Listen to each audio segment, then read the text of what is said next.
थे। बलरामपुर वो विधानसभा है जो सबकी नजर थी। महज 389 वोटों से यहाँ पर एमआईएम के उम्मीदवार चुनाव हारे हैं। आदिल साहब को हराया गया है। पहला जीत घोषित करने के बाद में बोला था 389 वोट से हार गया हो। वोट जो है वो चोरी किया गया है। वोट चोरी किया गया। जिस तरह से इनको हराया गया है, ये तो जीत चुके थे ना पहले। 261 वोट से जीत घोषित कर दिया गया थी, फिर बाद में रिकाउंटिंग हुआ जब तब इनको 389 वोट से हराया गया है। 261 वोट से उसको जीत बताया था, मीडिया में भी आया था। 261 वोट से आगे जो 30 राउंड में गिनती था, फिर उसमें काट के 31 कर दिया गया। अब इसका साजिश के तय क्या है?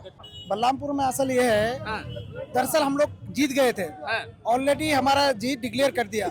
जब उनको मालूम चला जीत डिक्लेयर कर दिया आदिल हुसैन साहब एमआईएम का। अच्छा। रिकाउंटिंग में जाकर के फिर हम लोग को क्या बोले 389 से हार हमको घोषित कर दिए। जी बिल्कुल बिल्कुल। आदिल साहब जो है हमारे 65 बलरामपुर के कंस्टिट्यूंसी से एकदम बिल्कुल जीते हुए थे। वो दोबारा रिकाउंटिंग किया गया, उसके बाद ये हराया गया। इस वक्त हम हैं बलरामपुर में यहाँ पर असदुद्दीन ओवैसी पहुंचे हुए थे। यहाँ पर देख सकते हैं, एक बार ये कैमरा पैन करके नजारा दिखा दीजिए। अभी जनसभा हुई है असदुद्दीन ओवैसी की। इज़हारे तशक्कुर करने आए थे, यानी आभार व्यक्त करने आए थे। बलरामपुर वो विधानसभा है जो सबकी नजर थी। महज 389 वोटों से यहाँ पर एमआईएम के उम्मीदवार चुनाव हारे हैं। यहाँ पर कुछ लोग हैं, कैसे देखते हैं? ओवैसी साहब आए थे धन्यवाद करने के लिए। मैं जितना भी आया है उसको धन्यवाद करता हूँ। हिंदू भाई का नमस्कार, मुसलमान का अस्सलाम वालेकुम और रहमतुल्लाह बरकातहू। हम 10 ग्राम पंचायत से है, जो बलरामपुर 65 में जो 42 पंचायत थे, 42 पंचायत में जो वोट जो मिले हैं। क्या कह रहे हैं आप? क्या कह रहे हैं? रुकिए। आदिल साहब को हराया गया है। पहला जीत घोषित करने के बाद में बोला था 389 वोट से हार गया हो। जीत घोषित करने के बाद? हाँ। कौन जीत घोषित किया था? आप सुने थे क्या? जो इलेक्शन कमीशन जो गिनती कराता है, जो गिनती कराता है। अच्छा, क्या कह रहे हैं? क्या कह रहे हैं भाई? आप क्या कह रहे हैं भाई? भाई नेता अच्छा है। कौन? एमआईएम पार्टी असदुद्दीन ओवैसी जो है, नेता अच्छा है। विधानसभा में भी सब जगह बोलता है वो। हमारे लिए तो बहुत अच्छा है, और बाकी के लिए तो कह नहीं सकते हैं किसके लिए क्या है नहीं है। हमारे लिए तो बहुत कुछ किया है उसने। भले यहाँ से नहीं जीता है, लेकिन और जगह से जो जीता है वहाँ का कैंडिडेट का रोल अच्छा है। तेजस्वी यादव तो कुछ क्या किया? कुछ नहीं किया आज तक। नौकरी ने किसी को क्या कुछ दिया? क्या कुछ नहीं दिया। भाई बलरामपुर का मामला फंसा हुआ था। नहीं, बलरामपुर का मामला फंसा हुआ था, बहुत लेट रिजल्ट आया था। क्या कह रहे हैं? एक सेकंड रुक जाइए। इसमें ये एकदम वोट जो है वो चोरी किया गया है। वोट चोरी किया गया। जिस तरह से इनको हराया गया है जानबूझ के, ये तो जीत चुके थे ना पहले। 261 वोट से जीत घोषित कर दिया गया थी, फिर बाद में रिकाउंटिंग हुआ जब तब इनको 389 वोट से हराया गया है। पहले 261 से जिताया गया था। हाँ, जश्न मना रहे, खुशी मना रहे हैं। उसके बाद फिर से दोबारा रिकाउंटिंग किया गया, उसके बाद ये हराया गया। अच्छा, जश्न हो चुका था बलरामपुर में? जी, जश्न शुरू हो गया था, फिर दोबारा रिकाउंटिंग किया गया, फिर इनको 389 वोटों से हराया गया है। तो इसलिए तो आप तो अपना वो उठा रहे हैं ना मुद्दा, सुप्रीम कोर्ट तक जाएंगे वो। देखिए, बोले तो हैं कि कोर्ट में चैलेंज किया, हम कोर्ट में लड़ाई लड़ेंगे। जी, वो तो लड़ेंगे ही, छोड़ेंगे नहीं, क्योंकि वो तो आप ही लोग जानते हैं, एडवोकेट है, पढ़े लिखे हैं, और ऐसे जो भी मुद्दा हो हमेशा वो बोलते हैं। अच्छा इंसान है जी। ओवैसी साहब तो देखिए, जो भी है मुद्दा, वक्फ बिल हो, एनआरसी जो भी है, वही मुद्दा उठाते हैं। ओवैसी साहब के चलते हम लोग को पता चलता है ये वक्फ बिल क्या है। नहीं तो नहीं, कोई बताने वाला नहीं है, संसद में कोई भी बोलने वाला नहीं है। उनके अलावा कोई भी मुस्लिम के जो भी कानून लागू होता है तो उसमें कोई बोलने वाला नहीं है। कांग्रेस हो गया, आरजेडी हो गया, ये सब मुस्लिम वोट बैंकिंग के लिए वोट लेना चाहता है और कुछ नहीं। उसका गुंगा बहरा, जब बोलने पे बात आती है तो कुछ नहीं, सिर्फ वोट इस्तेमाल करता है, इसलिए तो उसका ऐसा हाल हुआ इस बार। आप बताइए क्या सर, बलरामपुर में कह रहे हैं जीत का जश्न मना रहे थे? ये हकीकत बात है। 261 वोट से उसको जीत बताया था, मीडिया में भी आया था। 261 वोट से आगे जो 30 राउंड में गिनती था, फिर उसमें काट के 31 कर दिया गया। अब इसका साजिश के तय क्या है? अच्छा, जो हम जब फॉर्म भर रहे थे, यहाँ 261 से एमआईएम जीती हुई थी। जीते हुए थे, जीत घोषित किया था, मतलब उसका डिक्लेयर नहीं किया था।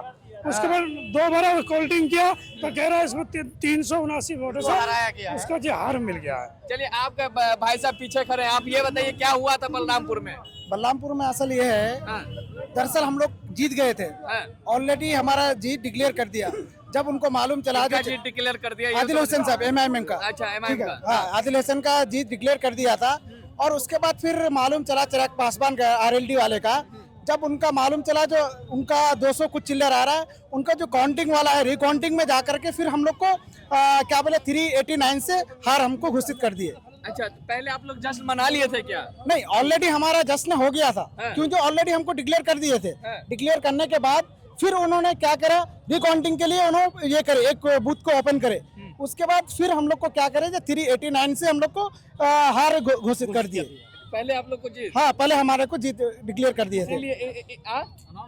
अनाउंस हो चुका हाँ अनाउंस भी हो गया था ऑलरेडी। अनाउंस हो गया था, हाँ हो गया था जीत ऑलरेडी। का अनाउंस हो गया था क्या? जी हम लोग तो मोबाइल में देख रहे हैं कि हाँ ऑलरेडी जो भी है हम आप लोग कहाँ थे, आप कहाँ थे? हम लोग के यहाँ पे लाइव पे थे। हम लोग हाँ। आदिल हुसैन से संपर्क में थे। ऑलरेडी उन पे गुलपोशी जो हार माला डालने का था पूरा डाल दिया, मगर उन जो आरएलडी का वो क्या बोलते हैं जो एलजेपी का लोजपा का है जो, वो ऑलरेडी उन्होंने रिकाउंटिंग करवाया उसमें, उसके प्राणपुर या कोई ऐसा सीट है वहाँ से फिर रिकाउंटिंग में फिर हम लोग को बोले आप 389 से हार गए हैं। इसके बाद इस वजह से ये जो है हमारी हार नहीं है, ऑलरेडी हमारी ये जीत है। इस वजह से नेक्स्ट हम लोग इसका जो आदिल हुसैन साहब बोल दिए हैं, जो इसको हम लोग हाईकोर्ट में वो इसको चैलेंज करेंगे। चाचा ओवैसी साहब आए थे यहाँ पे, कह रहे हैं कि बलरामपुर जीत चुके थे उसके बाद हराया गया है। अब्दुल हकीम में जीता हुआ है। जीता हुआ था? हाँ बिल्कुल, उसकी गद्दारी किया गया। हाँ? जीता हुआ था ना, 2 बार वहाँ से इधर से आया तब हम लोग यहाँ खुशी मनाए। आप चाचा? जी जी जी बिल्कुल बिल्कुल, आदिल साहब जो है हमारे 65 बलरामपुर के कंस्टिट्यूंसी से एकदम बिल्कुल जीते हुए थे वो। जीते हुए थे? हाँ, ये- अच्छा अनाउंस हो गया था जीतने का? जी जी जी, हाँ? 261 वोट से आदिल साहब पहले राउंड में जीते हुए थे। हाँ। बाद में 10 मिनट तक कोई घोषणा नहीं हुआ। हाँ। फिर उसके बाद जो है आपका जो रिकाउंटिंग हुआ। 389 का बात हुआ जो वो हार गए। अच्छा पहले जीते हुए थे? पहले जीते हुए। हाँ? अभी ओवैसी साहब आए थे? जी जी हाँ? जी, आप आए उन्हीं थे। को सुनने आए थे? हाँ मैं सुन रहे थे उनको। हाँ कैसे नेता है बताइए, कैसे नेता है ओवैसी साहब बताइए? कह रहे कि वोट काटने आ गए हैं बिहार में। बहुत अच्छे और सेकुलर नेता में से ऐसा नेता होना चाहिए भारत देश में। सेकुलर नेता है, जी बिल्कुल सेकुलर नेता है। जी नहीं जी नहीं, वो दलित महादलित अल्पसंख्यक और सारे बिरादरी के वो महा अच्छा नेता है वो। हैं? जी। कह रहे वोट काटने आ गए, उनकी अच्छे और सच्चे भी नेता उनकी हैं। वजह से भाजपा जीत रही है, एनडीए जीत रहा है। नहीं ये अलग मुद्दा है। हाँ। हाँ उनका कुछ अलग मंच है। हाँ। लेकिन हमारे असदुद्दीन ओवैसी का जो है एक महाअभियान है कि ये सबके लिए लड़ते हैं। हाँ? अरे तेजस्वी यादव एक्सट्रीमिस्ट बताते हैं उनको। तेजस्वी उसको एक्समिट बताते हैं, लेकिन सवाल है कि तेजस्वी साहब जो है एक्समिट का सही स्पेलिंग भी नहीं जानते हैं वो, हाँ। कि उसका अर्थ क्या होता है। हाँ। लेकिन हकीकत बात यह है कि उसने AIMM को जो बगल में सटने नहीं दिया, उसका एहसास अभी उनको हो रहा है। एक बात बताइए चाचा, इमरान प्रतापगढ़ी आए थे, बोले थे कि महबूब आलम को जिता दीजिए, हो सकता है वही डिप्टी सीएम हो जाएंगे। वो नया उम्र के नेता है वो, हाँ। और वो कांग्रेस का जो है ना छत्र छाया में पल रहे हैं वो। अभी जो है ना महबूब आलम को प्रधानमंत्री बनाएगा, वो मुख्यमंत्री वो इमरान प्रतापगढ़ी बनाएगा। हाँ ये तो छोटा पोस्ट हो गया ना डिप्टी सीएम, अभी डायरेक्टली प्रधानमंत्री।